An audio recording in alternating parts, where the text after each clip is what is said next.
You're listening to the Vox Media Podcast Network. This is What the Heck with Mike Heck on MMAfighting.com.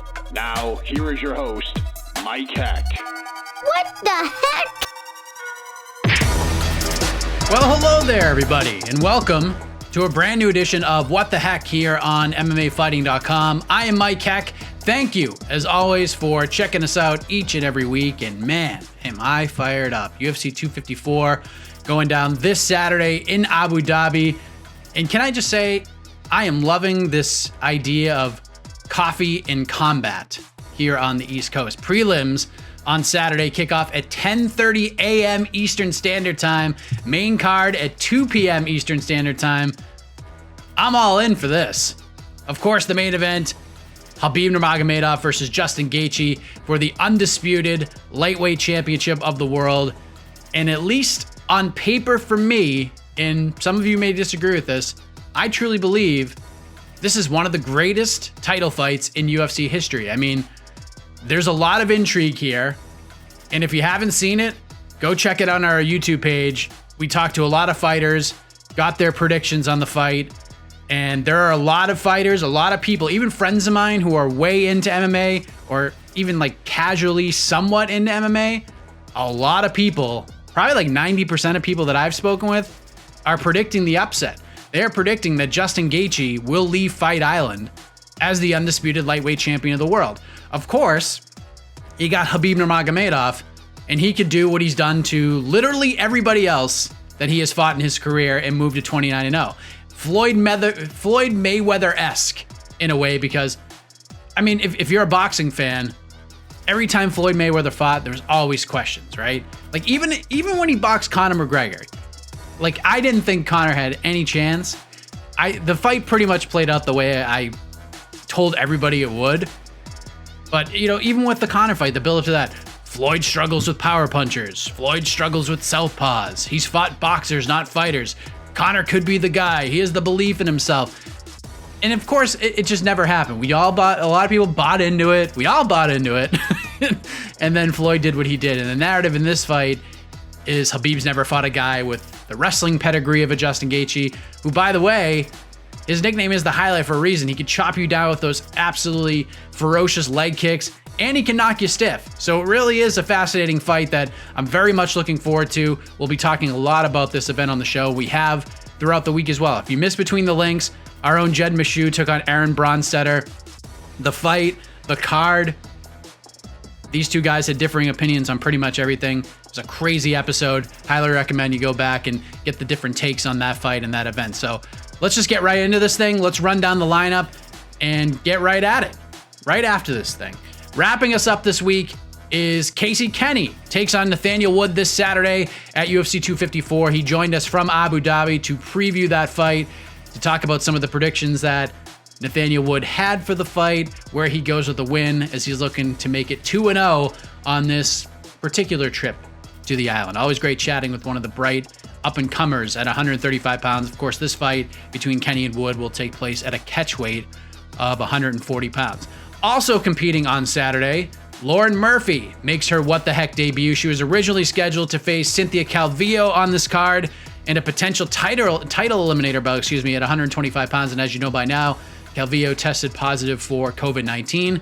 So now Lauren is going to face newcomer Liliya Shakirova on the main card. Lucky Lauren will discuss that fight, Jessica Andrade's win over Katlyn Chookagian this past weekend, and much more.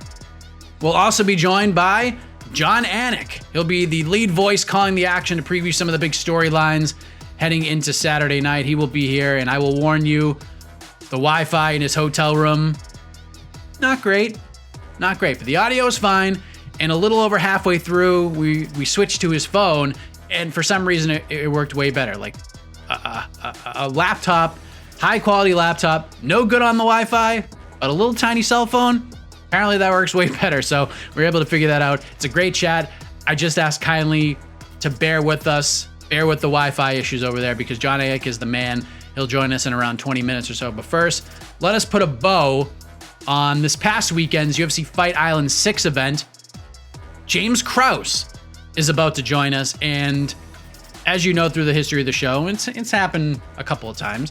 It is not often that we get fighters on back-to-back weeks, but since his win over Claudio Silva on Saturday, we over at MMA Fighting have been talking about something that stuck out, and it stemmed from last week's show, and it continued on into Saturday night after the Krause fight, the win over Claudio Silva. Joaquin Buckley was on this program, and he called out James Krause after the viral KO win over Impa Kasanganay the week prior, and he said that the call-out stemmed from a DM on Instagram, and he wouldn't reveal what the DM was about. He wanted to maintain bro code and whatnot. And then at Krause's post-fight scrum, our man Jose Youngs asked James about Joaquin Buckley, and good Lord, did he go off. And then people thought, it might have stemmed from a fake Joaquin Buckley account. So I was tasked to try and get James's side of the story and kind of crack this case, so to speak. But also, I really enjoyed chatting with James Krause, so easy sell for me. So let's kick things off with one of the big winners from this past weekend, the James Krause. All right, back on the show for the second week in a row. One of the big winners from UFC Fight Island 6. He gave himself a C-D+ for his win over Claudio Silva, which was actually the first legitimate loss of Claudio's career. We're not even going to count the first one, because I went back and watched that fight, and that was like the John Jones versus Matt Hamill loss. It was a DQ. It was kind of BS, but James Krause back on the program. The James Krause back from Abu Dhabi. Congrats, man. How are you? Thanks. I'm good, man. Good to be home. Really good to be home. I was gonna say, because after the win, they're asking you, what do you want next? And you're like, I just want to get my ass home. Like, get the fuck home, man. The fucking sleep and everything is just a nightmare there. It's terrible. It really is. It's tough to do, man. It's not easy. It's a different animal. Was it like a little more crazy than you thought it was going to be? Because you're just like, yeah, we're getting in a cage and fight. And, you were pretty nonchalant about it, because, you fought so many times in your career. But was this a different feeling? No, I knew it was going to be, listen, they were talking to me about the sleep schedule and stuff like that. I'm like, I don't give a fuck what schedule I'm on. Wake me up when I need to fight. Like that stuff doesn't matter, but it all is the same still, right? Because, you got to sleep. So it's not necessarily when I'm fighting. It's just like I just couldn't sleep. You know what I mean? And I was getting 1 and 2 hours of sunlight a day. Just little weird things that you wouldn't think are a big player, but they are. The travel makes the weight cut harder. Because I took on short notice. I had a real weight cut this time at 70, which I've never had before. I had a fairly tough cut. So it was just a different look, different whatever, man. You know what I mean? It's a bunch of bullshit at this point. It was just a little different than normal is all. Yeah, so it looks like you're still kind of catching up on those Z's a little bit, trying to acclimate. Bro, it's a nightmare, man. Waking up in the middle of the night, wide awake, and it's tough. It really is. Luckily you had a baby in the house not too long ago, right? So it kind of evens out in a weird way. Yeah. But you don't want to do that again. No, my wife handles him. She gets up in the middle. He doesn't really. He sleeps through the night now, so it's good. But just the like I said, the sleep, the food, everything. You'd be amazed of how the rest of your day operates off of your sleep, and you don't know until you mess that up, right? I was eating breakfast for dinner for breakfast. Getting 1 or 2 hours of sunlight a day. It's just a different dynamic. It's weird. It's just not what you're used to. So the big question is, how are you feeling physically? Because you're dealing with a knee injury in the fight. You said you may have torn something between rounds to Mark Montoya. Yeah. Were you able to get any answers on the knee at all? I got an ultrasound on it yesterday. I have an MRI here in a couple hours, but the ultrasound looked like it's a partial tear of my MCL. All right. So is this better or worse than you thought? I don't know. In the fight, you seen me what I said. He's like, "Are you fine?" Yeah, I'm fine. I wasn't saying that to show hey, my knees messed up. He kept telling me to move left or right, and I was just trying to explain to him that I couldn't. You know what I mean? I almost fell over a couple times trying to do it. So I had to widen my stance out a little bit more, which is why I got kicked so much in that lead leg. Everybody thought my lead leg was the one that's messed up, but it's actually my back leg. So. But in the first round, those kicks were never even a thing. But because I had to get so lead leg heavy to get weight off my back leg, it made them a thing to where it was wasn't even hurting me. It was just throwing me off balance whenever I got kicked. It was just different. I had to move a little different than I'm used to.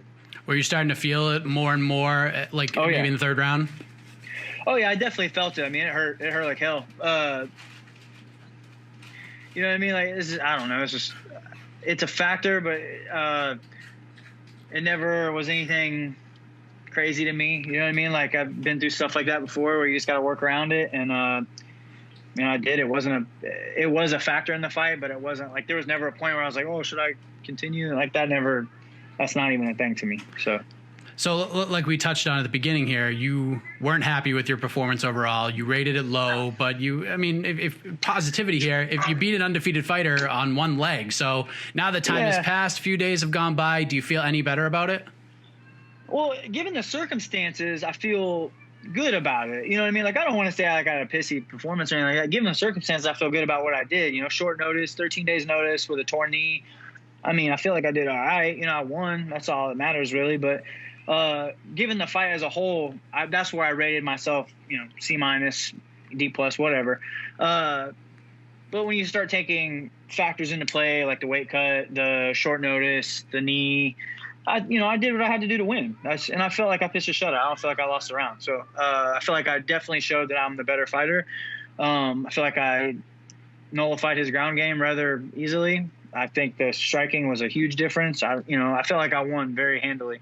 I thought it was 30-27. These guys were acting like it was a close fight. I didn't see how. I didn't feel like I got hit but 2 or 3 times the whole fight, clean anyway. And I was hitting him clean often. So, and that's no disrespect to him. That's just how I seen the fight play out as it was happening.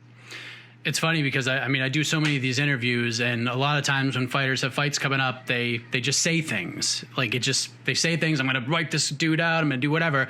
But I remembered our conversation like very vividly leading into the fight because it went pretty much exactly the way you said it was going to go. So did anything actually surprise you in the fight outside of the knee? Nope. It went exactly how it, go back and watch the interview. It went exactly how I said it was going to. I'm sitting there, I'm like, wow, exactly. Like literally exactly. Yeah. I said I was gonna stop the takedowns if he got me down. He can't hold me down. He got me down one time, couldn't hold me down, and I knew the striking would be light years difference, and it was.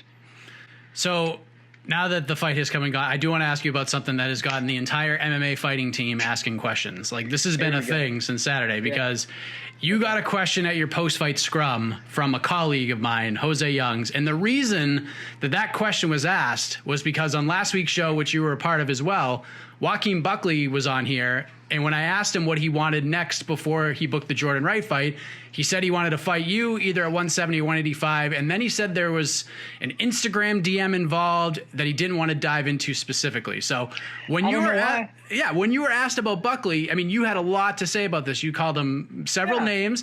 There's talks. Yeah, and there's talks about like potential fake Twitter accounts that actually caused this beef. So how did this rift between the two of you start? He messaged me probably 5 or 6 weeks ago and asked if he could come train. And I pretty much just told him no. I said no. I mean, like, because listen, he doesn't have. I know people just met him from his viral video. He's from St. Louis. He's not too far from me. He's been kicked out of every gym in St. Louis. I've never heard a good word said about him. He messages me basically saying he doesn't want to train. He wants to come spar. And I said, well, I'm not interested. Like, that's not how it works here. Like, we don't even spar hard here. Like, what you're looking for is not what we're doing. And I said, like, you know, pretty much no, you're not a good fit. And then he goes on to this thing about how, like, and he says, I just heard at lunch today that he said because of bro code, I can't release the DMs or some shit like that. Yeah, that was me. I'll show them to you. I don't give a shit. Like, I told him no. And he got lippy with me and said that it's obvious that he would do me and my guys dirty or some shit like that. I said, dude, I've been in the UFC longer than you've been fighting, man. Miss me with that shit. If you think I'm scared of you, you better get on with yourself, dog, because I ain't nobody afraid of you here. I tell you that right now. And that was pretty much the extent of it. I don't know why people are making that to be this big deal. He doesn't like me. I don't like him. Cool. Like, he asked to come. And I said no. He didn't like it. Sorry. Get over it. That's pretty much the extent of it. He said he wants to fight me. Send the contract. Like, I don't know. You know what I mean? Like, and that's the thing. He always does this. He's called out a bunch of my guys, like when he was still on the regional scene, he called out Trey Ogden. He's a fucking middleweight calling out a 55er. Like, dude, like, to me, where I come from, that's just kind of a bitch move is all. You know what I mean? Like, it's just, and I'm not making it out. Listen, I don't want to make this like a ongoing feud because it's not. I don't care about him enough to have an ongoing feud with him. I just don't have a lot of respect for somebody that consistently is calling out somebody smaller than them. I don't see heavyweights calling him out. You know, we're talking about a 2-weight class difference. You're talking about a 30-pound difference. Like, why are you calling out a lightweight? And now he wants to fight me. Okay, like, at what weight? 70, 85? Like, and I know he's gonna say, well, you fought at 85. Okay, yeah, I did. Yeah, good. You know what I mean? I fought at 85 one time in my entire career, and I will fight him at 85. I don't care. But I just don't have a lot of respect for somebody that does that. It's a bitch move where I come from, and you know, I pretty much just told you what the DM said. Like, and I'll screenshot him. I'll send it to you. I don't give a shit. Like, there's no bro code. Like, it's not even as big of a thing as people are saying. He wanted to come spar, and I said, hey, that's not how it works here. You're either on my team or you're not on my team. You know, so sorry, I'm not what you're looking for.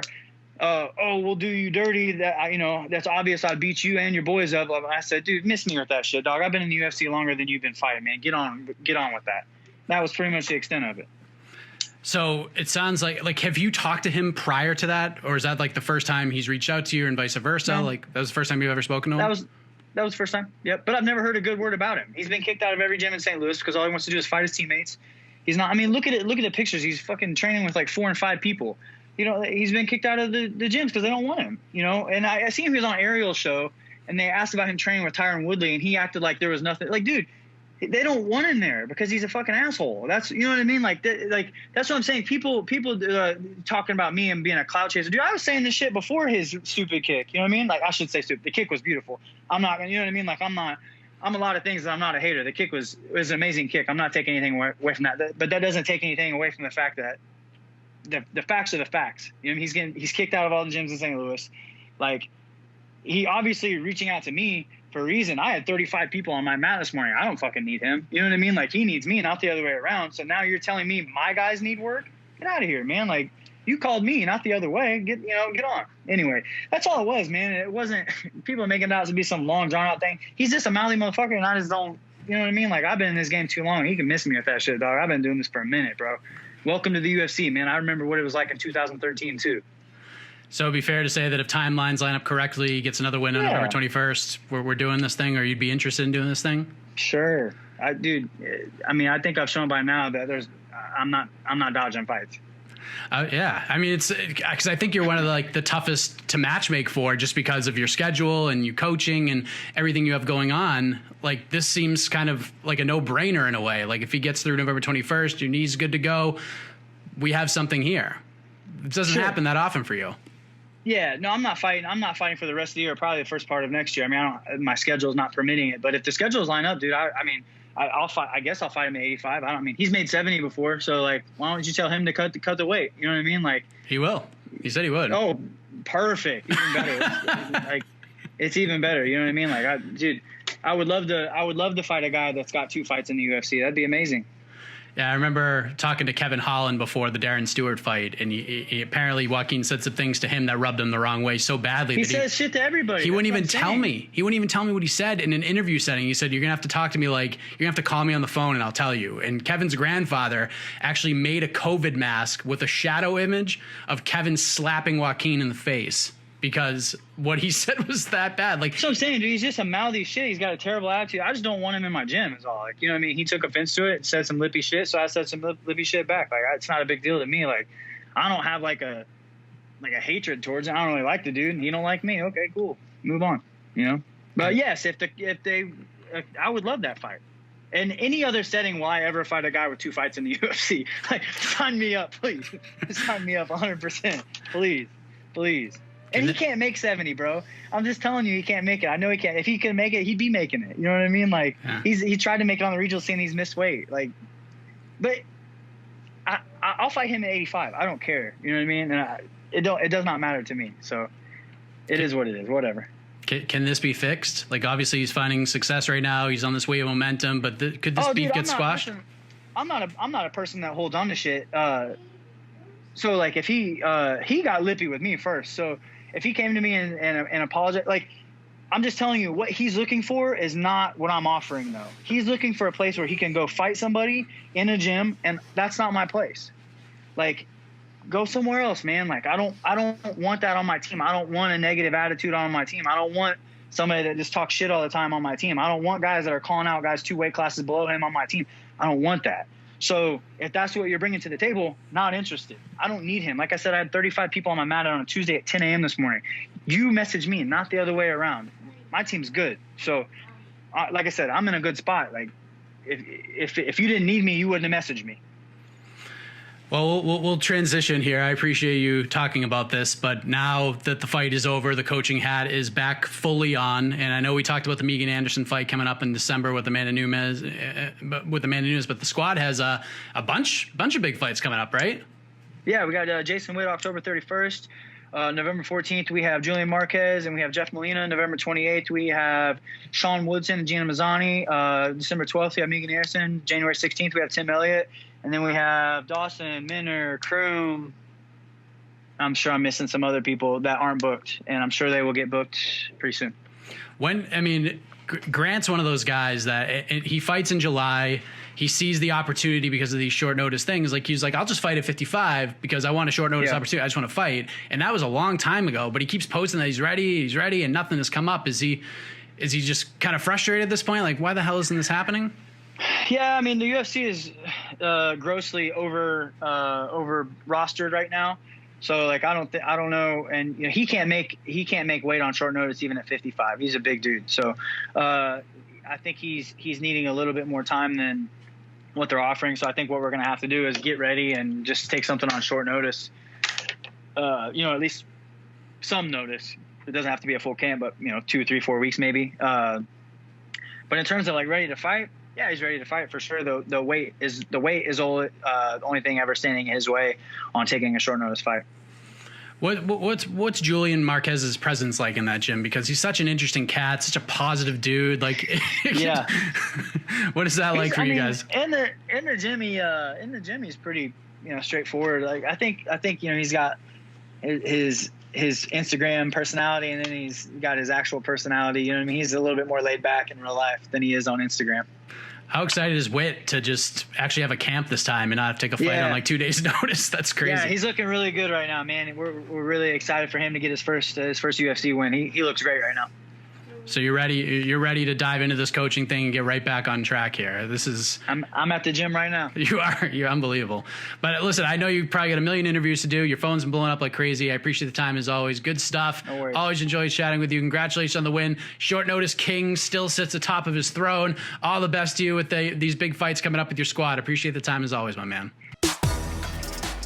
There you have it. A little more context on the James Krause, Joaquin Buckley story. It's real. There's no fake accounts. And now you know where James is coming from a little bit more. So big thank you to him for talking about it. I'm sure he talked about it a lot and didn't want to talk about it that much, but he did.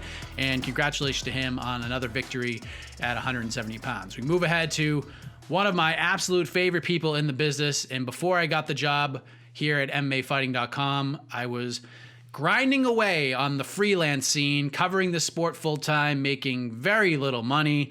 And one of my roles in that venture was working on the video production side of the Anik and Florian podcast, which I enjoyed immensely because John is such a great guy. He's very passionate. He wants things done in a professional way, and I've always appreciated that about him. Of course, he's a Boston guy like myself and does such a great job on these broadcasts. So I figured, let's get him on. Let's shoot the breeze and preview this UFC 254 card. Again, let me preface this. The Wi-Fi over in Abu Dhabi, as you may have seen in different videos and preview shows we've done, it's not great in general, and oftentimes it gets kind of bad. But the audio, pretty good on this conversation. It does get better. Do not let that discourage you. I'm giving you a heads up, ladies and gentlemen. All right, here he is, the great Jon Anik.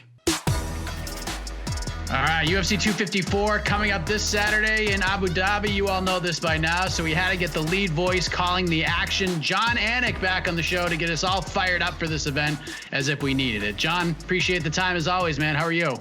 Always a pleasure to be with you, my brother. And if I had known you were going to be wearing a Red Sox shirt, I probably would have put my Fernando Tatis Jr. player tee away. But my video's not great here on Fight Island, so we'll see how far we get, my man. It's always good to chop it up with you, though.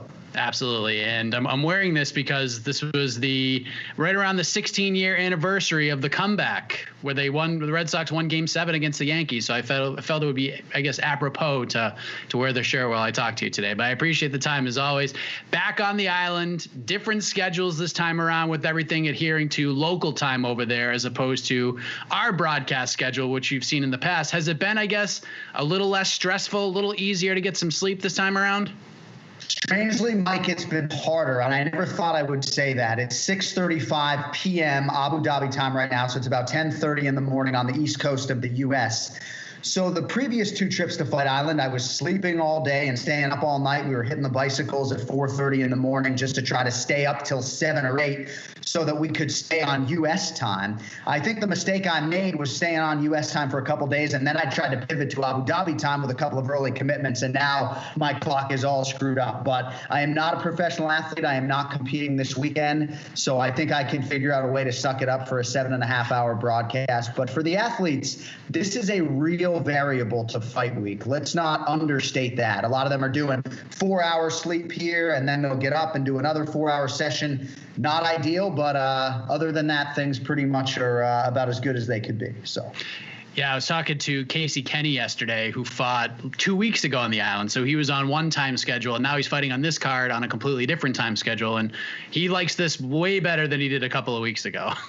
This certainly is more normal, and I think now that I've hit the middle of the week and I am firmly entrenched on this time zone, maybe it'll be a little bit easier. But what happens is you wake up at 3 o'clock in the morning and your body maybe thinks it's a nap, and so you wake up 3 a.m. ready to go for your day when really you're supposed to shut it down for another few hours. But great fighter meetings with all the athletes today, and this feels like a big one, not just here, but I think when you start to track things on social media, it seems to be a groundswell of support for this pay-per-view. I think we're going to do a big number.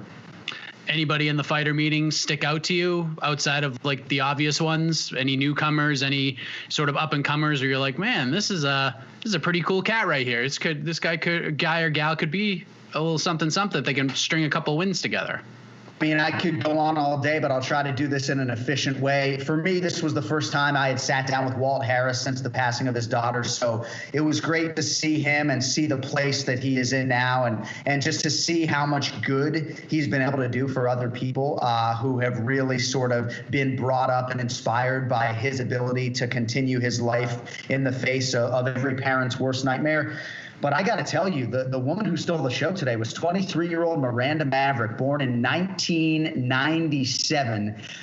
Her story isn't all that well documented, but I think a lot of insiders know that she was to make her UFC debut several months ago and had a retinal issue that was flagged on her UFC medical. Thankfully, she was able to have a surgery, clean bill of health. She is ready to go. And what a thoughtful young woman, getting her PhD at Old Dominion while also training right now. She's actually working as a teacher assistant, doing Zoom classes in the middle of her effing weight cut. So I'm excited to see Miranda Maverick. Obviously a great test in front of her in the Georgian Liana Jojua. So, but Miranda certainly impressed the room today for sure. Before we get into the card itself, I checked out the Fight Island Declassified series on ESPN Plus, and it's a great documentary. If you guys haven't seen it yet, Rory Karpf just knocked it out of the park. And you were obviously a big storyline in that, John, because of a false positive COVID test, and you weren't even sure if you're going to be able to call UFC 251. So that was just wild to watch, man. Like, did you get a chance to go back and watch the doc and relive those moments and that week in general? Well, a lot of people sent me clips. I haven't admittedly ingested the entire 4-part documentary, but you can be sure that, that part of me in a robe with Paul Felder, I got texted that a few times. But certainly it was a trying experience for me, the thought of not being able to work the pay-per-view and sort of putting the rest of the broadcast team in a really compromising situation was not at all ideal. And I think anyone who knows the inner workings of our show and our live production nature knows that we do put a lot of stuff on tape. We voice stuff. We get way ahead of the process. So it would have been hard for a backup, for lack of a better better way to put it, to make the pivot and call that pay-per-view. But yeah, I test negative in Vegas. I get on an airplane to Abu Dhabi and immediately test positive. And you think you're staring at a mandatory 14-day medical quarantine up on the 5th floor. It was obviously not ideal, but thankfully I was able to turn around 3 quick negatives. And I know they leaned into that a little bit on the documentary. People who listened to our podcast certainly knew about my false positive, but I've obviously heard from a lot of people in the MMA space that had no idea I was dealing with that until they watched Declassified. So we are just, as you say so eloquently, a couple of sleeps away from UFC 254. Khabib Nurmagomedov versus Justin Gaethje for the undisputed lightweight title. And the fight is just so good that it doesn't need a lot of additional salesmanship from our part, since it seems to be trending in an all-time way heading into Saturday. But there are fights, at least in my mind, and then there is this fight. So from a broadcasting perspective, and the man is going to be calling the action, where would you place this one on your anticipated main event list in your career, Jon? Well, I sort of would reciprocally say to myself, what fights can I put above it? And as great as like Adesanya Whitaker was in front of 60,000 people, it might be on line with it, but I don't know that I can put that fight above Khabib Gaethje. Certainly most would argue the biggest fight I've ever called is Khabib versus Conor. And then when I had to call a brawl thereafter, I think that one will always be hard to top. I think Rose Namajunas' finish of Joanna Jędrzejczyk will probably be the craziest championship fight I ever called, given that circumstance of their first meeting. But this is huge. I mean, when I say on broadcast, have you ever seen anything like Justin Gaethje? I think most people say, no, I really have not. So he is truly a special guy looking to break through and do what obviously no man before him has been able to do. And what else can you say about Khabib Nurmagomedov? And much has been made of him losing his father, Abdulmanap, and rightfully so. And by the time we get to our fighter meeting with Khabib today, he has been asked every question in the book. So I spent a lot of time trying to figure out a thoughtful way to ask Khabib and Justin questions. And I did ask Khabib today if he talked to his father about Justin Gaethje as a potential opponent. And because of Islam Makhachev's presence in this lightweight division, oftentimes when they would talk about elite lightweights, Abdulmanap and Khabib, they would talk about the fighters as either a possible future fight for Islam or a future fight for Khabib. So when they used to talk about Gaethje, they talked a bit about him more in the context of a possible opponent for Islam Makhachev back in the day. But you can be sure the challenge of Justin Gaethje has brought Khabib's excitement to the surface. He is very excited to fight this man because a lot of people think Justin's a live underdog.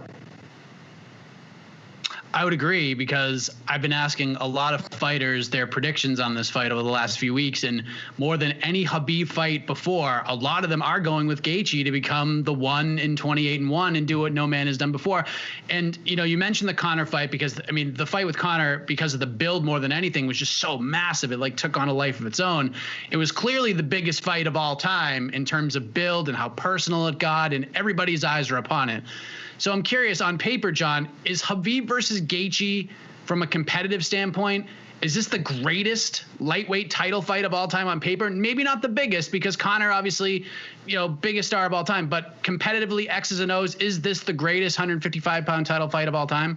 I think you can certainly make that argument. And I know sometimes when we speak in GOAT or best ever pound for pound, it gets lost on some fans, but I don't think you're overstating that. And you can't lose sight of Gaethje's body of work outside the UFC when you talk about his lightweight greatness. You know, he did defend a major belt 5 times. And I also believe that it was the number one skill you probably need to fight Khabib Nurmagomedov. Defense, right? The ability to keep him off of your leg and get up when he puts you down. And of all the people Khabib has fought, and of all the elite lightweights on paper, who is the lightweight best equipped to get up? I mean, Tony Ferguson is outstanding fighting off of his back, doesn't mind hanging out on the bottom.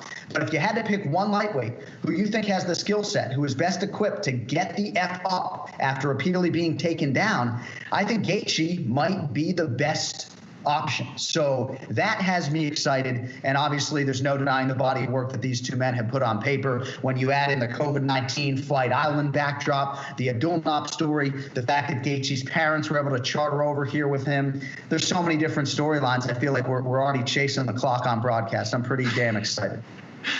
What really sticks out about this fight to me is it seems like Gaethje, although, I mean, he looks at things differently than a lot of other people do, especially fighters. And it seems like, at least to me, like all the pressure is on Khabib here and very little is on Justin. And I know Justin is a bit hard on himself and he could be his own worst critic, but like a lot of us like hope for the best and like expect the worst. Like he looks for the best and like knows the worst is coming. Like that's the way he prepares. Like it really is fascinating to listen to him speak in that way. Do you feel like in a way he has everything to gain and little to lose on Saturday? And if so, how much of a factor could that be in determining how the outcome of this fight? Well, you set it up well. He certainly doesn't see it as having little to lose, of course, and I know you know that. But you are right that he seems unusually immune to pressure.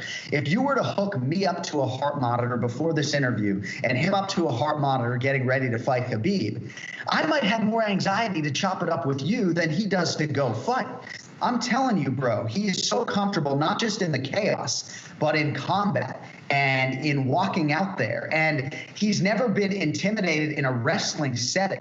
So if you think he's intimidated by Khabib's MMA wrestling, you just haven't been paying attention.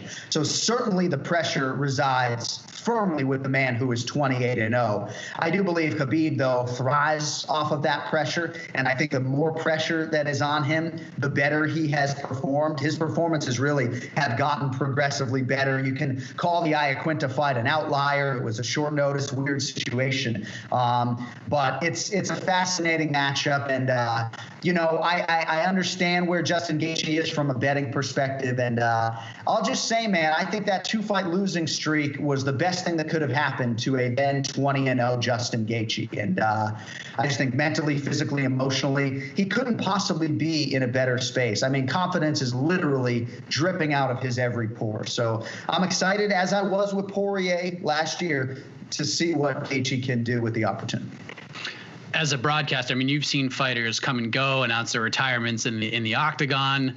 And we know Khabib's days are numbered, and it's in his own way. Like he's been saying it for years. I want to get to 30-0 and then move on. And you've seen, a broadcast colleague of yours, Daniel Cormier, call it a career and wish the sport adieu from that aspect. But do you look at these Khabib fights now, especially heading into Saturday, and think, man, like I need to soak this all in because the door is closing. We may be looking at the greatest to ever step into the octagon.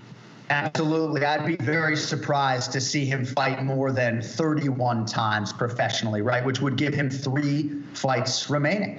And when you look at Henry Cejudo, 2-division champion, defended the belt in both divisions and walked away. There was no legacy building that was going to happen thereafter. Certainly he could come back and fight Alexander Volkanovski, and that would be something that he hasn't accomplished. But for Henry Cejudo, there was only going to be staining the legacy if he stuck around at 35. 1 more title defense or 2 more title defenses. I don't know that it was going to bolster his greatness. And for Daniel Cormier, my buddy, you think he likes looking at his Wikipedia page with those 2 red stripes against Stipe Miocic? He does not. So for Khabib, I don't know that there's all that much more to accomplish. Certainly you can say, man, he hasn't defended the title too many times. This is only, I think, maybe defense number 3. But I think for Khabib, the power of that O in modern day mixed martial arts is such that to walk away 30-0 with a handful of defenses in what is ubiquitously regarded as the toughest UFC division, and to leave as the consensus number 1 pound for pound fighter in the world, even if he's not the GOAT, he is the consensus most dominant fighter in the world. And I think right now for Khabib, that would be enough to walk away for good. It's a massive fight. I cannot wait for it. But before that happens, another fight that's kind of flying under the radar is the co-main event. Big one at 185 pounds between Robert Whittaker, the former champion, taking on Jared Cannonier. The up-and-comer Israel Adesanya has spoken Cannonier's name many times, says he's the dark horse of the division, and with the victory could earn himself a title shot. So, I mean, this is a fun fight, and it's not getting the love and attention it deserves. I understand why, but I feel like this could potentially steal the show on Saturday. Oh, I think you're absolutely right. It's the first 3-round fight for Robert Whittaker in 4 years or so, and you can be sure he is very excited about that reality to really let it rip for 15 minutes. But we had very insightful meetings with both athletes today. I'm not sure that Robert Whittaker mentally and emotionally has ever been in a better place, right? Answered the naysayers and the critics with a huge win over Darren Till less than 3 months ago here on Fight Island. And I think that just has given him a lot of confidence that he went a hard 25 minutes, lost the first round, and then came back strong to win the final 4, essentially. On the other side, Jared Cannonier is a very layered individual. He's a spiritual guy. And even though it took him a while, Mike, to find his best MMA division, I'm not sure if he had been a middleweight, 33, 34 years old, if he would have been an elite middleweight. I think this opportunity is happening at the perfect time for Jared Cannonier. And he just can't even, as much respect as he has for Whittaker, it's like losing is just not a part of his mentality. I mean, confidence was just dripping out of both guys, and I'm excited to see how it plays out. It's a pick'em fight. Obviously, it's a title eliminator. But again, there was nothing from either side that gave you a hint that they weren't in the optimal headspace heading into this co-main event. I know you're not a matchmaker, John, and you call the fights and you do the damn thing in that sense, but this is an interesting fight for a number of reasons. One, because if Cannonier wins, seems obvious he's going up there and fighting Adesanya for the middleweight title, and the division can move on. Of course, we've seen Adesanya and Jon Jones go back and forth on social media, so there's a lot of people that say, well, if Robert Whittaker beats Jared Cannonier, it's hard to really justify him getting right back to a title shot since Adesanya just finished him like a year ago.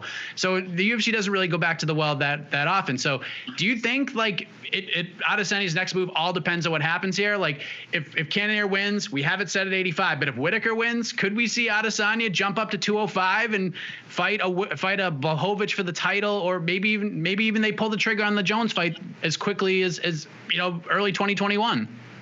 Well, certainly there is a promotional appetite for the fight between Israel Adesanya and Jon Jones. I don't think you'll see Izzy fight Jan Blachowicz anytime soon. It'll be interesting to see if Adesanya wants to maintain this beastly schedule, because if he does and Jared Cannonier wins the fight, you got to think he'll put the middleweight belt on the line within the next 4 or 5 months or so. But as far as Robert Whittaker is concerned, right, it's all in front of him.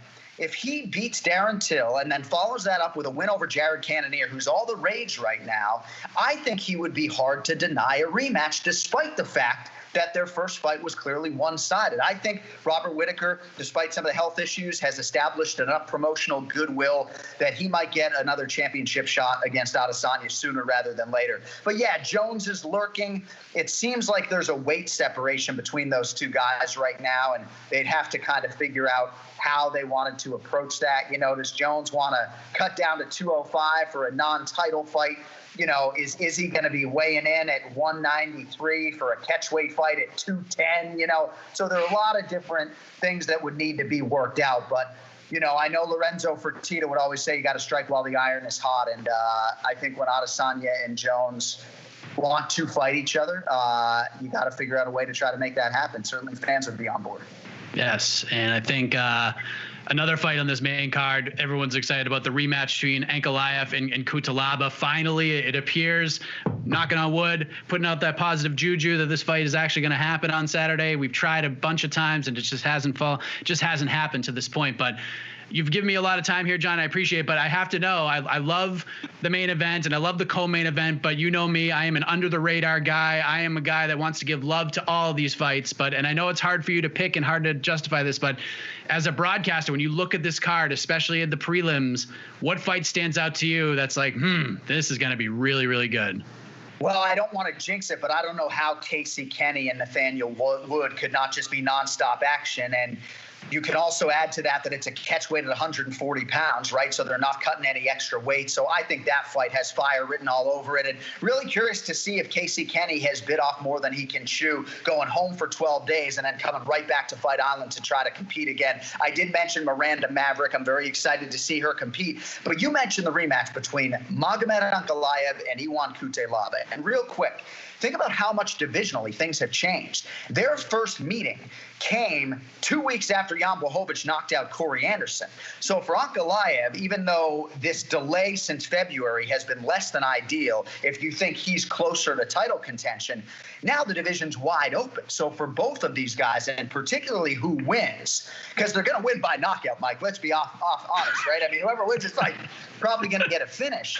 And now there's just much more divisional traction at 205 pounds. There's so many different opportunities in front of these contenders in the top 15, top 18. So I just think that fight obviously has the first meeting behind it, but I just think now divisionally it's a more relevant fight than it was back in February.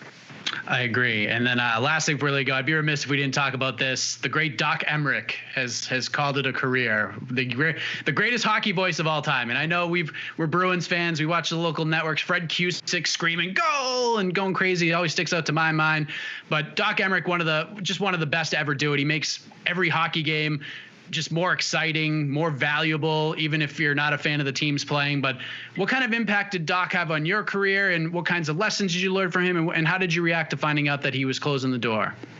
You know, you give me chills just giving me the chance to talk about other play-by-play guys like Doc, because even though hockey was sort of a distant fourth for me growing up, I remember the first time I listened to Doc Emmerich call a hockey game, and I was like, well, I guess I'm never doing hockey, right? Because not only could I not get to his level, if he's a 10, I don't think I could get to a 2 with that sport and all that he was able to bring to the table just so seamlessly. And I think for a lot of us play-by-play guys in this COVID-19 climate, we thought about what it would be like to call sporting events from our living room. And if any play-by-play guy deserves to have a studio set up at his house, it was Doc Emmerich. And the fact that he was calling the Stanley Cup final in what amounted to his final season from his living room and did not miss a beat, I think is just another token of his greatness. But no, he's just so smooth, and it's never about him, and he's always trying to make his analysts shine, and he lets the action breathe. I mean, so many things fundamentally that are part of my style I grabbed from different guys like Doc Emmerich. So anytime these guys step away, it kind of hits me hard. And when you see a guy like Doc Emmerich that looks 54 and is 74, it goes pretty quickly. So I'm trying to enjoy the ride, knowing that assuredly I will not last into my 70s as a play-by-play man. I can guarantee you. Well said, John. I appreciate the time very much. Looking forward to the call on Saturday, and a couple more sleeps, man. Couple more sleeps. Let's go, Michael. 3 more sleeps. Always good to chop it up with you and see Casey. Thank you guys for having me. I could just talk to that guy for 14 hours straight. Jon Anik, he'll be calling the action this Saturday at UFC 254, and we're looking forward to this event. And we're going to continue talking about this event because one of the fights that John will be calling will take place in the women's 125-pound division on the main card. Lauren Murphy no longer fighting Cynthia Calvillo. And here's the thing, okay? She could have understandably said, you know what? I'll wait a few weeks, a month, I'll stay local, and I'll fight Cynthia down the line because it's a positive COVID test. It's not a broken leg or anything. And because the stakes are what they were, she could wait and take that fight. Instead, she says, no, keep me on the card. I don't give a damn who the opponent is. And that opponent, newcomer Liliya Shakirova, 8-1, 3-fight winning streak. Really, really tough wrestler and a really tough test on short notice, especially considering where Lauren Murphy stands in this division. But I caught up with Lauren while she was on Fight Island. Here she is right now on What the Heck. All right, we have Lauren Murphy joining us all the way from Abu Dhabi right now. She'll be competing this Saturday night at UFC 254, no longer against Cynthia Calvillo, but she will face newcomer Liliya Shakirova. Lauren, it has been a minute. I believe January was the last time we spoke. How are you? I'm good. Yeah, that's a long time. But I'm doing great, man. Things have been fucking groovy since then. I was gonna say, I mean, you look like you're at a dome right now. Looks absolutely unbelievable. And first things first, how did you enjoy the lavish and luxurious flight to Abu Dhabi? Man, I don't know if I'll ever fly any other way than business class ever again. It was really nice. You know, I got to stretch out, lay down, take a nap. The food was good. We watched like 4 different movies. Joe and I played a bunch of games. We played like Battleship together. I killed him. I won every game. You sunk his battleship? Yeah. But yeah, no, it was a lot of fun. We had a really good time, you know, and there's there's no layover. It was a direct flight. So, yeah, the hardest part so far has been adjusting to the time zone. As you know, I was asleep for our original interview. So, but that's just, even that for us is going to be easier on this card than it was for anybody else. So. Yeah, 100%, because everyone had to basically sleep all day and then stay up all night just to adjust to the time. You're basically on Abu Dhabi time the entire time. How much of an advantage is that for you opposed to like some of the other fighters? I know some of the international fighters, maybe like an hour or two difference, so it didn't really affect them too much, but still for them, it's like fighting at 6 o'clock in the morning. Yeah, exactly. It's just crazy. So it was, I don't even want to think about it really, because we did try to plan for it a little bit, like months ago before we knew what time the card was going to be on. We knew that the other cards had been on at really crazy times. And so I was like, okay, like I have a really good S&C coach, Andy Galpin. He's a genius. So he had a plan for me about when to be awake, when to go to sleep. He was in Brian Ortega's corner this weekend too. So that guy knows what he's doing. And I felt confident like having him plan for me, but I was pretty relieved to find out we could just get on Abu Dhabi time and call it good. I'm pretty excited just to have like a 2 p.m. Eastern Standard Time main card start. I mean, this is like, it's heaven for me, especially after covering all these events. This is like, I think it's like 15, 16, probably more weeks in a row where everything's like, all right, please have like a 4 p.m. prelim start time. This one's at 10:15 in the morning. I'm so pumped. Dude, I actually really like that. We've been on a couple cards where we fought in the morning. Like I fought Liz Carmouche at like 11 a.m. We fought Mara Barella, I think, at like 1 p.m. So it's like you have to get up pretty early. You get your shakeout in. You got to get breakfast, possibly get your hair braided. For me, that takes about an hour. You have to be down in the lobby like 3 hours usually before your fight time so that you can get over to the arena. You know what I mean? You have to get tested. Like all kinds of stuff happens on fight day. So when we fought Liz Carmouche, we literally like had to get up early in the morning. Everything was rushed. But yeah, I like watching cards early in the morning. I love getting up, having some coffee, watching some fights. That's the best. But fighting on those early cards can be a bit of a challenge sometimes. I bet. So before you were inserted into the lap of luxury, Lauren, ESPN's Brett Okamoto reported that Cynthia Calvillo tested positive for COVID-19. We since confirmed that, and that you were staying on the card to fight Liliya. First off, when did you know that Cynthia was out of the fight? The day that she tested positive, Mick called me. And anytime the matchmaker calls you during fight week, or really anytime they call you during your fight camp, it's probably not great news. You know, probably something has happened to your opponent or on the fight card or something. You know, they don't generally call you with great news like during those times. And so he called us while we were in Vegas. And as soon as I saw his name pop up on my caller ID, I was like, oh no. And sure enough, he told us that Cynthia tested positive, and it was a bummer, but also we kind of knew that anything could happen. Like it was like, okay, she might test positive, I might test positive, our corner, like my corner could test positive, I might have to go to Fight Island by myself. Same thing could happen to her. Like any fucking thing could happen. And so we just really had to be kind of prepared for it. So when he told me that Cynthia tested positive, it was a bummer, but it was also like, okay, what's the next step? What are we going to do? So he found a replacement pretty quick. And then the replacement also tested positive for COVID. So we were like, shit, like now what? Mick was really working his ass off to find somebody, but he did. He found a girl. I don't know too much about her, but she's a lifelong wrestler, I believe. She's 8-1. She's a champion in an outside promotion. So I'm happy to still be facing a grappler. You know, we don't have to completely change everything about the game plan. I'm happy to have a tough opponent. And just super thankful to be here. Like I literally told Mick, I'll fight anybody. Just get me on the fucking plane. I'll fight anybody. I like asked for Hazmat Chimaev. I was like, I'll fight him. I was going to say, because I mean, I was wondering if there was any thought of saying, which would be completely understandable. Like, you know what? She got COVID. It's not like she broke her leg. She's not going to be out for 6 months. Like Cynthia will be back in a few weeks, maybe a month. Like we could do this in Vegas before the end of the year. Let's do that. Or you were just like, nope, I don't care who it is. Give me anybody. I'm staying on this card and fighting in Abu Dhabi. Yeah, I told him that. And I said, if I win, then I'll fight Cynthia in a couple weeks too. And he was like, that's badass. Okay. So as all of this is happening and you're trying to learn more about your new opponent, you're flying across the world.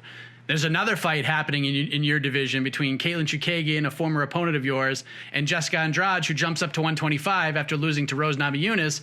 Before we get into the aftermath of all of this, what did you think of that fight even being booked and Jessica being bumped up and in her first fight fighting the number 1 ranked 25er outside of the champion?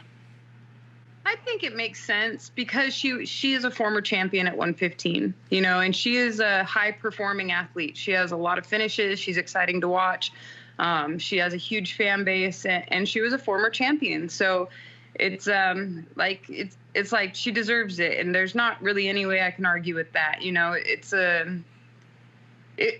I would be lying if I said it didn't kind of annoy me because I really want that number 1 contender spot. But I also can't argue with, what are they going to do? Give her some, unranked person in the division? Like that would be doing a disservice to both of those fighters, So it makes sense. I honestly thought Chookagian was going to win that fight because she's so long and so good at keeping her distance, and so I wasn't sweating it too bad. And then we woke up in the middle of the night here and found out that Andrade had gotten a first round TKO, and I was like, all right, that is pretty badass, but that it's one fight in the division. She has 1 win in the division. So, you can bring up all the 115ers you want. The fact still remains I'm on a win streak right now. I have 4 wins in this division, which I believe is as many as the current champion, I think. And I have fought all ranked opponents in this division. Since the day this division was created, every opponent that I have had has been ranked. And, except for the one I'm fighting this week, who I took on short notice. I took a huge risk coming here to fight her. Like, if she wins this fight, like, that's a huge blow to me, obviously. So I took a big risk coming out here being so highly ranked. I could have easily said, like, no, I'm in a good spot. I just want to stay in a good spot. But anyway, I forget where I was going with that, but yeah. Yeah, I mean, so you find out that Andrade finishes the fight early, and I thought the same thing. Like, we had our preview show. I'm like, listen, Chookagian is 8 inches taller than her. There's no way she's gonna let Andrade get inside of her. I'm like, in the 3rd round, she's eventually gonna get her hands on her. So I think Chookagian could just ride it out in the 3rd round. And then 5 seconds into the fight, Andrade already had her up against the fence. I was like, oh my God. I'm like, this is going to be a long night for Katlyn Chookagian. So she puts her away, and immediately, and I asked the question, and every other journalist in the sport asked the same question. Did she just screw up everything? Did she just jump the queue and become the number 1 contender in this division before Shevchenko fights Jennifer Maia? You did not take kindly to these questions, and I can completely understand why. You hate Twitter anyways. Was Saturday night and probably Sunday morning where you're at, was that just like the worst Twitter experience considering you're in a very important fight?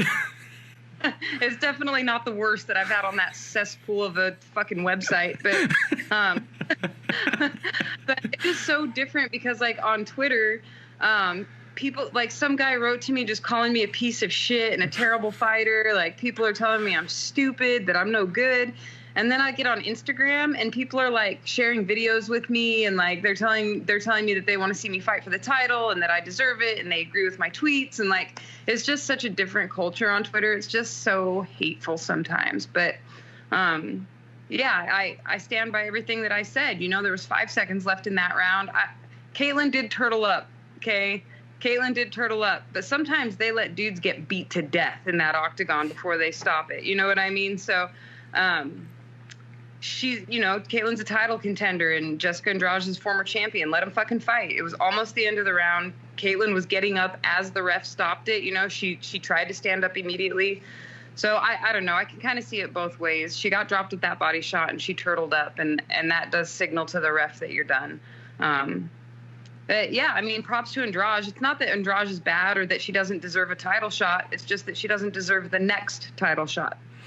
Yeah, and that was kind of the thing I mentioned on our matchmaking podcast. I was like, listen, I have no clue how this is going to work out. Like, normally, like, I have my finger on the pulse, and I'm like, all right, this person's going to fight this person. But with this situation, I have no idea how it's going to play out. Like, a combination between you, Jessica, and Cynthia, that should be the next fight. And then we still have to wait for Valentina to fight Jennifer Maia, and especially in 2020, we don't know what the hell's going to happen. So you got to be prepared for anything.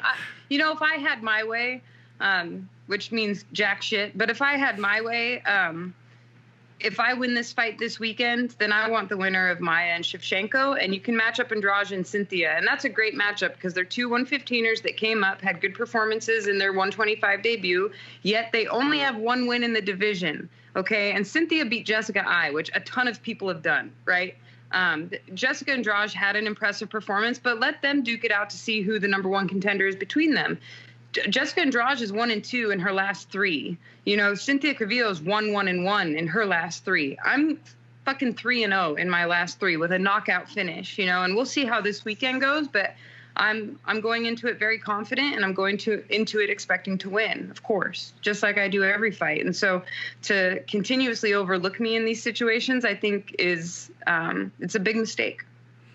Do you kind of like that in a way? Does it give you a chip on your shoulder? Do you kind of like just fluttering under the radar? Because eventually that's all going to go away, and you're going to be right there if you keep on this track right now. Like, the under the radar stuff goes away. Are you okay with that? Yeah, I feel like that's kind of been my whole career. Like, I've been the underdog my whole career. People have underestimated me my entire career. Like, my entire career, even in Alaska, I fought the toughest girls in Alaska. And I remember, like, people always counting me out in Alaska, and how my team that was around me was like, just wait, you're going to know. And then I won every fight that I ever fought in Alaska. Same thing in Invicta. You know, I moved up the ranks so quickly, and people just weren't expecting it. Like, nobody expected me to beat Caitlin Young on short notice. Nobody expected me to beat Sarah D'Alelio because she was in the top 10. And nobody expected me to beat Miriam Nakamoto because she was such an accomplished Muay Thai champion, you know? And I think it's kind of been that way in the UFC as well. But, you know, I struggled a little bit when I first got into the UFC. I had some really close losses. I had kind of some boring fights. I had a lot of stuff going on, and I've really made a lot of adjustments, and I've worked really hard, and I'm not struggling now. I was going to say, and I told you this the last time we spoke, it was like talking to a completely different person, because, you know, it was January the last time we spoke, and it's in October now, so 9 months. I think that's the longest we've gone without having an interview ever. And like in the last like 6 years. Like, normally it was like once a month we'd get you on to do something, fight picks or anything at this point, but yeah. And you're just a completely different like you still have like that same little bit of sass to you, but you just seem happier. Like, you could just see it in your expression. Yeah, I'm a lot happier. I got my confidence back, I think. I just had to go through some growing pains where I felt very unconfident for several years, really. I felt like I wasn't good enough to be here. I kind of had like imposter syndrome a little bit. I was really, really overtrained. I think that contributed to a lot. So I was having shitty practices. I just had really a lot of stuff going on, and those are kind of, it caused some failures, I think, in my career, but you can't be successful without failure. You just can't, period. There's no way to be successful without also having failure. So, I had to go through those growing pains, and I had to figure out who I am as an athlete too. Like, I had to test the waters about what it means to be confident versus arrogant. Like, am I a shit talker, or am I a humble person? And so I kind of, you know, for a while my attitude was like, well, in Invicta I was humble all the time and didn't say anything shitty about anybody, and it didn't really fucking get me anywhere. Like, still nobody respected me. So I guess I'm going to start talking shit to everybody and running my mouth. And I didn't really like being that person to that extent either, you know? So it took me a while to kind of find a balance where I could be a little bit sassy and confident, but, you know, also not get this attitude that's, you know, turning people off all the time. So I think it just took me a while as an athlete. And you have to keep in mind too that I had not been an athlete very long when I got into the UFC. You know, when I started fighting for Invicta, I'd been an athlete for 3 fucking years total. Like, an athlete, not an MMA athlete, an athlete. Like, started playing sports 3 years ago, and now I'm in Invicta. And then a year later, I was in the UFC facing Olympians and title contenders and everything else. It just took a while for me to kind of sort it all out mentally and physically. And once I found the right team, the team that I'm with now and have been with for about a little more than a year now, I think. Yeah, I've been with this team a little more than a year now. Things really, really, really started falling into place for me. And I've got some really good examples around me. I've got some really cool level heads around me, and just a great team that believes in me and loves me. And it has made all the difference in my attitude, in my mental state, in my training, everything. Would you do it all over again the same way? Or would you stay with the team and stay in Houston the entire time if you could do it all over again? That's a hard one because some days I feel like, fuck, I was really in a bad spot during the prime of my career. And that is kind of a hard pill to swallow, to think that maybe those tough fights that I had and those tough losses, maybe I could have won those if I had been with the team that I'm with now. But I also had some growing up that I had to do, and I was able to do that at the lab. And I really had to figure out who I was as an athlete and go through those growing pains. And if I had gone through that in Houston, maybe I wouldn't be on the team that I have now. Maybe I would have, driven the coaches that I have now away, or maybe I wouldn't have, maybe they would have driven me away. Like anything could have happened. So I really believe now the team that I'm with, I appreciate them so much and I respect them so much because of the experiences that I've had, that it just has to be better this way. I'm one of those, I believe everything happens for a reason. I think the universe is in on it. I think the universe loves me and wants the best for me. And so I think it's all working out the way it's supposed to. Every once in a while, I'll get a little tinge of like, no, I never should have done that. But we all do that. I think we all do that. Like, even I have those conversations with myself all the time. I'm like, man, I wish I did the MMA full-time thing 5 years ago when I wanted to, and I just didn't have the balls to do it.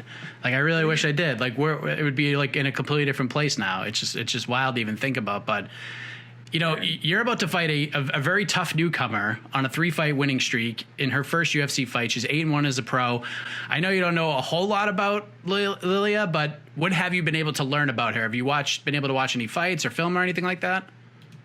A little bit, but she hasn't fought in a year, so that's another thing that kind of makes me nervous, because it's like, well, who knows what she's been doing for the last year? Could be she's just been in the gym 8 hours a day, fucking improving, So I watched her last fight that she had and a few others. I can tell she's a very, very good wrestler.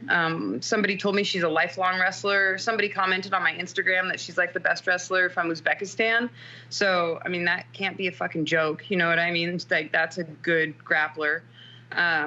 She's fast. I saw that too. She likes to throw spinning shit and she does it pretty quickly. So I'm going to have to keep my hands up for sure. And, it's going to take, I think, a few minutes, but I have a really good coach in my corner named Alex Cisne, and I'm just going to rely on him to figure her out, and then he's going to tell me what to do. And that's basically the way we're going to have to do this. Not really much of a game plan going into the fight. I'm just relying on him to be the brains of this operation. Still on the main card, despite the switch out. You must have been pretty pumped to see that, right? Yes, that was one of the first things I asked Mick too. He was talking about replacements, and I was like, "Oh my God, well, I'll fight anybody. But can we still can we be on the main card, please?" And he went, "That's a good question." He was like, "That's a Dana question. I don't know." And I was like, "Okay, well, we'll just we'll wait to see." And I just kept my fingers crossed. And when we landed in Abu Dhabi, Jon Anik was on the bus, and so I started pumping him for info. I said, "John, do you know what the main card looks like? Am I still on it?" And he said, "Well, it looks like it. Things are always subject to change, but it looks like you are." So cool, man, awesome. Classic Jon Anik answer right there. I think so, but I'm not. I'm going to be non-committal here. I'm a company guy. Yeah. I love that guy. You're also. I find this interesting too. You're on the main card, good buddy, Mr. Jared Cannonier. Both of you are fighting for a chance at potentially fighting for a world title in the next fight. It comes full circle sometimes in this wacky sport of ours, and here we are. How cool is that, being in this position with Jared as he gets ready to fight Robert Whittaker in the co-main event of this freaking thing? Oh my, it really gives me the chills when I think about it. So I'm going to tell you a little story. This is crazy. So my lucky number is 7, of course, lucky number 7. And this is Fight Island number 7. And Jared's number is number 9 for, I don't know what his reason is, but that's his lucky number. And there's a picture of us from years and years ago in Alaska at the Alaska Fighting Championship. Joe, Jared, and I, and we're all together. And, we were talking about that particular picture, and we were like, dude, we should make one of those, how it started, how it's going things, with us at the AFC and now us on Fight Island in Abu Dhabi with the UFC fighting for contendership. And that picture popped up on our memories as the most liked picture exactly 9 years ago, the day we were talking about it. Wow. So yeah, it's kind of crazy. So we did take another picture on the beach today of us in the exact same pose. It's hysterical. It's awesome, and I couldn't be more proud of him, and more proud to know him and to be on this card with him. And by the way, he's going to starch Whittaker. And I love Robert Whittaker, by the way. I'm a huge Whittaker fan, but Jared's going to knock him out. It'd be great. It'd be a huge thing. I mean, I'm really fascinated in that fight for a number of reasons. One, because I love the matchup. I think Cannonier is one of the most underrated guys on the roster right now. So getting this opportunity is long overdue for him. But two, like, if Cannonier wins, we know where he's going. He's fighting Adesanya for the title. And if Whitaker wins, like, what the hell does Adesanya do now? So much is going to come out of this event. And then after that, we had Khabib versus Justin Gaethje. I have to know, how do you see that fight playing out? Justin's going to win. Like, I just feel it. I know it in my heart that Justin's going to win. I brought my Team Gaethje shirt from The Ultimate Fighter, and I'm just trying to pick a good day to wear it, you know? Like, I really love Justin. I've seen him around a couple times, and his energy is really good. I've met his parents several times, too, at a couple different events, and they're here. And I'm just very confident in Justin that he's going to win. I don't know, probably by knockout. And how do you get your hand raised here and put yourself in a position to maybe fight the winner of Valentina Shevchenko versus Jennifer Maia, which is coming up on November 21st? I don't know, but it's going to have to be something impressive, I think. You know, it's going to have to be something impressive. So I'm going to be in there looking for the finish the entire time. I think I have to get a finish in this fight, and that's what I'm going to be looking for. And that's how I'm going to make a statement and show the world and the UFC that I am the true #1 contender. Love to see it, Lauren. Love to hear it. Very excited we were able to do this again, especially with you being in Abu Dhabi. It's very difficult to get interviews like this lined up, but you texted me late last night, and I was like, let's do it. Let's do this thing. And then you fell asleep, but it's okay. This is like the story of our interview to interviewee relationship over the years. Well, Joy, I had an interview with Mike Heck. I said, but he didn't text me and remind me. He knows better than that. I know. I screwed up, too. As soon as I saw your text, I'm like, oh, shit. I forgot who I was talking about. I know. And like, I am still kind of getting adjusted a little bit. We're mostly on Abu Dhabi time, but we all went to the beach today, too. So actually, my coach fell asleep. I fell asleep. My nutritionist fell asleep. Like, we were all kind of crashed out today. But I'm getting used to this time zone, and I'll be ready to go at 10:30 p.m. on October 24th. There she is, Lauren Murphy, on the program. She fights this Saturday at UFC 254. And real quick, I don't know, I'm feeling kind of like nostalgic today. Anyways, when I first got into this MMA thing, I was doing radio, but I really enjoyed interviewing the fighters. So it was like a nice test. Like, how many Justin Bieber intros can I talk over and have fun with? Like, really? Like, how many times can I do that? So I interviewed fighters, did the show, did podcasts, and Lauren was one of the first MMA interviews that I had. It was probably 5-6 years ago, maybe longer. And I remember that first interview because her story is really incredible. Like, the things that she's had to overcome to get to where she's at now. And it was just one of those conversations that has always stuck with me over the years. And I remember I would have some young up-and-coming reporters and journalists reach out to me saying, I'm trying to start a podcast, like trying to get fighters, like who should I get on? I would always say, get Lauren on because she's such a good interview and she just tells it like it is. And whenever I had podcasts or things of that nature, I try to get on for everything, whether it be fight picks or, just shooting the breeze about whatever, because she always delivered. And to see her kind of go through the beginning stages of her UFC career, she got the big fat hose job on a couple of decisions early on in her career.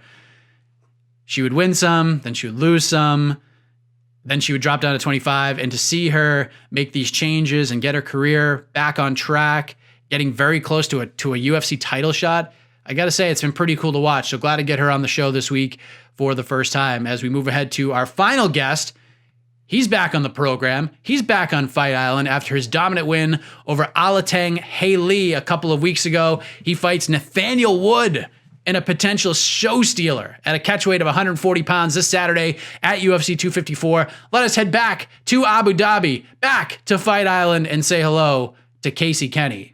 All right, we have Casey Kenney joining us once again, and he's back in Abu Dhabi just like he had hoped. He's now fighting Nathaniel Wood at UFC 254 on Saturday. This is an on to the next one wild card selection that came true. I'm very excited for this fight. Casey, how are you? I'm doing great. Just finishing up a workout. I'm supposed to fight around this time, maybe a little bit before on Saturday. So, try to keep the training around the same time as fight time and just enjoying another fight week here in Fight Island. There you go, because you just fought on the island a couple weeks ago. You got a dominant win over Alateng Heili, and you were hoping to just stick around and fight the next week if you could. But now you get on this massive card in a huge fight with a lot of potential to get in the top 15. Are you happy with the way things played out here? Yeah, of course. Next weekend would have been great, but honestly, this is probably even better. I just wanted a super quick turnaround, and 3 weeks apart's quick enough for me. And like you said, the massive card, the Khabib Gaethje card, there's not a better card to be a part of really all year, I feel like. That performance a couple of weeks ago was just super impressive. You had a lot of people talking about it. You kicked him in every legal place that you could actually kick somebody in a fight. And he just kept like shaking his head and smiling at you. And he just kept coming forward and taking all the punishment. Like, I know you wanted to finish, but is this a performance that you graded highly for yourself? Yeah, I think I knew I was capable of doing stuff like that. Really haven't got the matchups that let me do that. And, I got to showcase, how dangerous and devastating I can be in there. And, I thought he was going to go away, but just to do what I did for 15 minutes, dominate somebody like that and, keep doing what I was doing is, a feat in itself. What do you think has more like staying power? Because I feel like even though, you had the quick finish of Smolka and people were buzzing about it, but I feel like you got a little more momentum off this win just getting a decision. And I know every fighter wants to go in there, punch the clock real quick and get out, but which one do you think kind of caught people's attention more? The quick win over Smolka or 15 minutes of just pure domination like you had a couple weeks ago?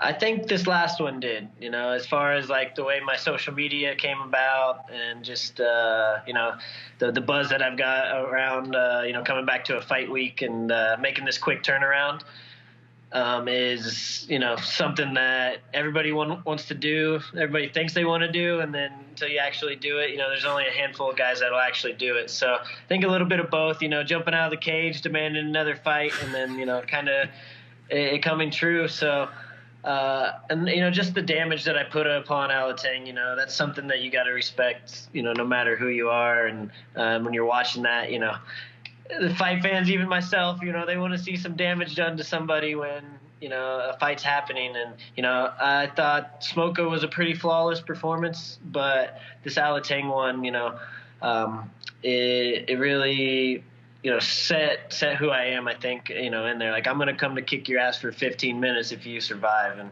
I've been saying that for a little while. Like, if you fight me, the way I want you to fight, or just fight me and not try to hump my leg, you're either going to go away or it's going to be a hell of a fight.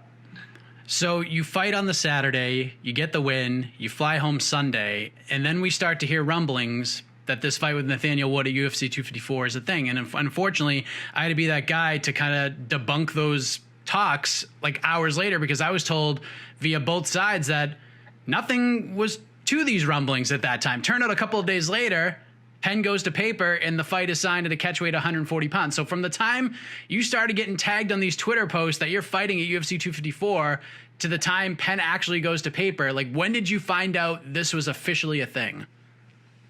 I knew about it before I left the island. I had said yes before I left the island. He was kind of shaky about it. Like, that's why we're at 140. He wouldn't take the fight at 35. So it took a few days to negotiate and actually get that pen on paper. But I got the text of, do you want this fight, before I left the island? And I had the option to stay on the island too, but 30 days on the island. Like, I like this place, but 30 days on the island is a little much. I wanted to go home, reset, get a, quick little training camp in, make some adjustments. Not a whole lot of stuff really, but just kind of get back in the routine of training and, do everything again. So I knew right away. Pen to paper didn't come a little bit later, and I think that was more on his side. So how did you react to getting Nathaniel? Because I mean, this is picture perfect matchmaking, in my opinion, because you guys are right on the cusp of the top 15. You, of course, would be returning to the rankings, likely with the win here. How did you react to seeing and finding out that Nathaniel was an option here? I loved it. I knew I was going to probably meet somebody like that here soon, especially, after the Smoka fight, putting on an almost flawless performance. Alateng putting on almost a flawless performance, and I only got one blemish on my record in the UFC. So I knew somebody good was gonna be coming, especially in such a stacked division. There's no easy fights from here on out, and I don't want any easy fights. A guy like Nathaniel Wood is somebody who's going to help elevate my game inside the octagon as well. Stuff that I know I'm capable of, but sometimes you need a certain dance partner in there to let things go. And as an artist, actually put it on the canvas. You got all these ideas in your head and things that you can do, but until you actually put it on the canvas there, it's not really good. And I think Nathaniel Wood's the dance partner I need to really show my full game. You touched on it earlier, but this time around, you still have to mess with the sleep schedule a little bit, but not like completely like you did the last time, because you're fighting on their local time, not ours. So it's not 3 a.m. or whatever when you actually walk to the octagon. Are you digging that part of this experience? Yeah. When it was time, it was fight day, I had a motto all week: just wake me up when it's time to whoop somebody's ass. And, this time it's a little bit better. The fight day is going to be the same. If you're not awake and for fight day, you got some problems. But just the whole fight week itself, I had to train at 3 or 4 a.m. every morning. I didn't have to, but just kind of general stuff. You like to train around the same time that you're going to fight. So all fight week I was training at 3 or 4 a.m. I was trying to sleep, 2 p.m. to 10 p.m. type of thing, local time here. And, you got housekeeping knocking on your doors. It's during the day. The sleep was a little off. This time I hopped on a plane, fell asleep and woke up, and it was morning in Abu Dhabi, and I've pretty much been on this schedule. So this one's been a little bit smoother. Do you sleep well the night before a fight, or do you kind of have those feelings where you just can't wait? It's kind of like Christmas Eve almost. I sleep like a baby. I normally get some, after weigh-ins and have some good food, and that's some of my best sleep. When I first started, I had a little bit of those jitters like kid on Christmas, and normally, when I wake up that day, it definitely feels like that. But the sleep, I don't miss any sleep for a fight, that's for sure. And also, now you don't have to cut those last 5 pounds, right? Yeah. You wanted it at 35, but still, you'll take this, right? Right, of course. I told him we'd run it at 55 if that was the case. If weight was the issue for him, I don't care what he weighs. Me just, when I say I'm ready for a short notice fight, I'm ready to fight. But also the other part of our profession is make the weight in the weight class that we are fighting in. Whether it's 10 days notice against Smoka or, 3 weeks notice. He wanted the catch weight. No problem for me. I wanted the 35 weight just because it's what weight we fight at. I was ready to make weight again and do everything just like you're supposed to. But it doesn't really matter to me. Like I said, we could run it at any weight class. He's going to be the same guy in there. Did the last weight cut go well, or was it kind of rough with everything going on, the time change and all that stuff? No, it was good. Pretty much did exactly what I needed to do, did the food and everything I was supposed to. The water cut went smooth. I've been cutting weight for a long time and not sucking down to flyweight, but I still got a little bit of a weight cut to 35 these days. And, I'm a professional at that as well. So, the weight cut went nice and smooth. At least you don't have to do 25 anymore, right? Yeah, that's a thing in the past, I believe. So Nathaniel, obviously, he's been pretty solid in the UFC. He's 3-1. The one loss was to John Dodson. He's got a couple of finishes. He's coming off a win against a short notice opponent in his last fight, something that you're quite familiar with in your career. Have you been impressed with what Nathaniel has done to this point? He's solid. He's well-rounded. To say that I'm impressed, not really. I think he's a very basic, well-rounded. He's solid. He does things very well, but he does the basics very well. Unless he's got something up his sleeve I don't know about, I feel like he showed most of his game, inside the octagon. I feel like I'm just starting to show what I have, in my bag of tricks and in my toolbox for him. So that's where I kind of touched on. Sometimes you need a dance partner to let that go. What I mean by that is like Alateng didn't really have an answer for what I was giving him. And in a fight like that, if it's not broke, keep going to it. And if he would have made some adjustments, I would have made some adjustments. And I think that's where this fight's going to go. Wood's a little bit more higher fight IQ. I don't think he's going to be able to stop what I have for him. But if he does make some adjustments in the fight, I'm ready to make some more adjustments as well. And I think that's where my game's going to open up a lot. So I'm excited for this. So as we record this, it is Tuesday night where you're at. It's almost 10 p.m. Local time there. And you guys both spoke with the media earlier today as we were doing this. And Nathaniel came on after you. He said he feels like that your style is going to feed right into his. He likes the fact that you're exciting, that you bring the fight. But one thing that he said that stuck out to me was he predicts that within 2 minutes of the fight, you're going to be shooting for takedowns because you're not going to want to stay on the feet anymore. What are your thoughts on those comments? I mean, let him think that. I have no problem standing and trading with somebody. We'll see what happens. But if that's the case, then it looks like we'll have another stand-up fight, and I'm ready for that too. So wherever the fight goes, I'm ready. All I can do is laugh at that one. How do you see this all playing out Saturday, right before, probably about 4 hours before Khabib and Justin Gaethje make the walk and do the damn thing for the lightweight title? How do you get this thing done and maybe steal some thunder from those guys? I think I put him away in one of the rounds. I'm ready to go 15 minutes, ready to break him in the later rounds. I'll put him away early if I catch him on the feet. I think he's going to be the one shooting in. It sounds like we both think that, so I guess only time will tell. But if he shoots in, he's in for a long night. So submission, TKO, KO, ground and pound, something. He's going away.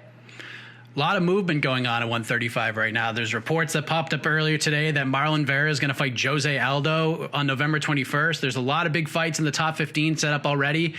I know you just fought like 2 weeks ago and you're back on the island, but I assume, knowing you from all the conversation we had, that if all goes well here, you're not going to want to wait much longer to do it again, right?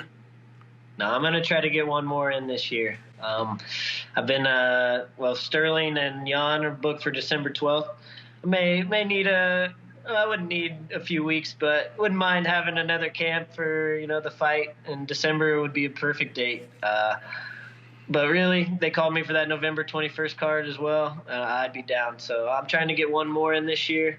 At this point, I feel like I'm in a spot where I may jump into the rankings, but if not, just keep feeding me guys. Keep putting on good performances and, gaining a fan base. And, I'll be in those rankings climbing that ladder soon enough.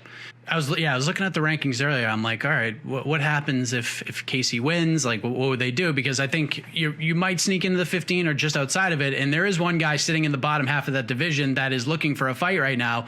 Rob Font's sitting at number 11 in the division, and he's hoping to get in there by the end of the year. So I think time-wise, I think things line up. But does that one stick out to you as like a sensible next step if all goes well on Saturday? Yeah, actually, when I broke into the top 15, that was a guy that I was kind of looking at, Like you said, he's been in the top 15, top 10 for a long time. He's a veteran in the bantamweight division. He's put some good guys away. Respect Rob Font's style, but that would be a great matchup for me. If he's looking for a dance partner on any of those dates, I'll be your guy. Love it, man. So I might as well ask you, and I don't think I did, but if I did, I apologize. But I find it fascinating that maybe 90% of the fighters that I've asked this question to are rolling with the underdog here. Khabib versus Gaethje. A lot of people think Gaethje's going to win. Do you agree with a lot of these folks, or do you think Khabib's going to do it again? Man, I like Gaethje, I like Khabib, but I think Khabib does what he normally does. Just for the simple fact, he's not going to give Gaethje the style of fight that he's used to. And I think that may throw him off a little bit. Not questioning Gaethje's wrestling at all, but, Khabib is one of those guys that you know exactly what he's going to do and you can't stop it. And that's a dangerous man. So we'll see what happens. I really don't have a favorite in that one. I'm just going to be a fight fan and sit back and watch. But if I was a betting man, I'd put my money on Khabib. Fair enough. And this is kind of an interesting card because there's a lot of people with Arizona ties on this card. You're on it. Lauren Murphy's on it. I know she's a former teammate of yours. Jared Cannonier's on it. So it's got to be pretty cool. It's in a way, it's almost like being in the gym, but it's almost like a reunion in some ways as well, right? Yeah, exactly. I got to see Lauren. Gaethje's from Safford, Arizona. So, Cannoneers, I see him every day at practice and stuff. So it's just cool to be a part of that, especially along with Jared. He takes out Whitaker. I think he's next in line to face Adesanya. So just sitting back and kind of watching how he does things and getting to be a part of that, And I got another teammate here on Fight Island too. Had Kyler last time, and we're rolling deep again this time. So it's a cool feeling, and I think we're gonna come out 2-0 again. What is do you and Jared talk about crystals a lot? I'm not quite into crystals like he is, man. I'll listen to anybody. That's just I haven't dug that deep yet. I got my own thoughts that I think about, and kind of like just jumping over the cage and asking for another fight.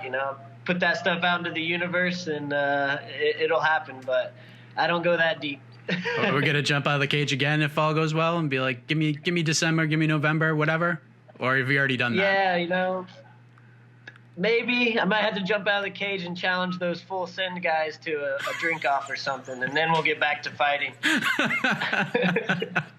To quote my colleague Jose Youngs, my buddy, my pal, who's been in Abu Dhabi for over a month now, this fight rules between Casey Kenney and Nathaniel Wood. Such a good matchup, and it all goes down on Saturday in Abu Dhabi, UFC 254. I really can't wait for this event. I'm almost giddy about it.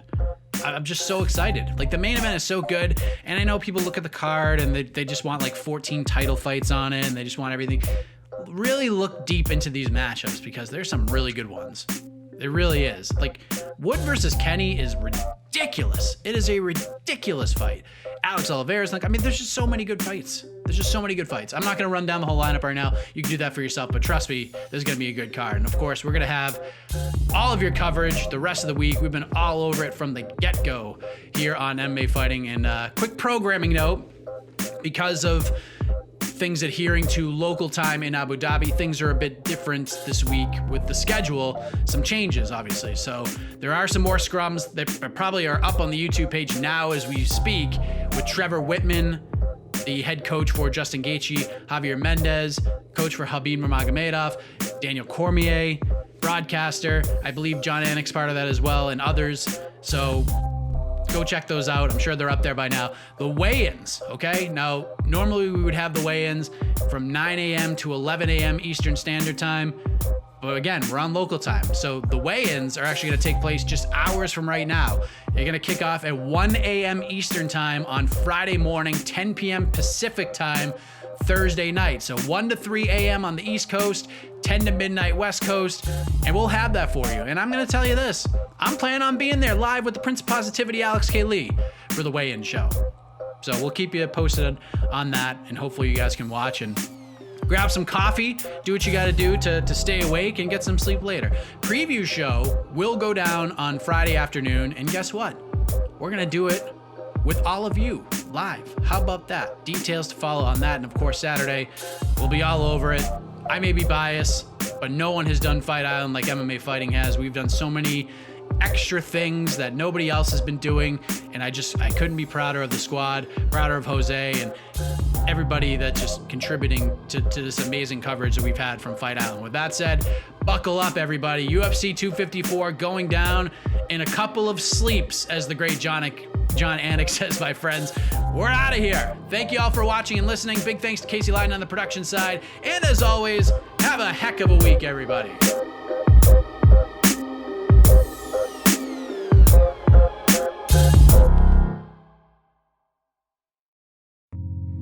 You're listening to the Vox Media Podcast Network.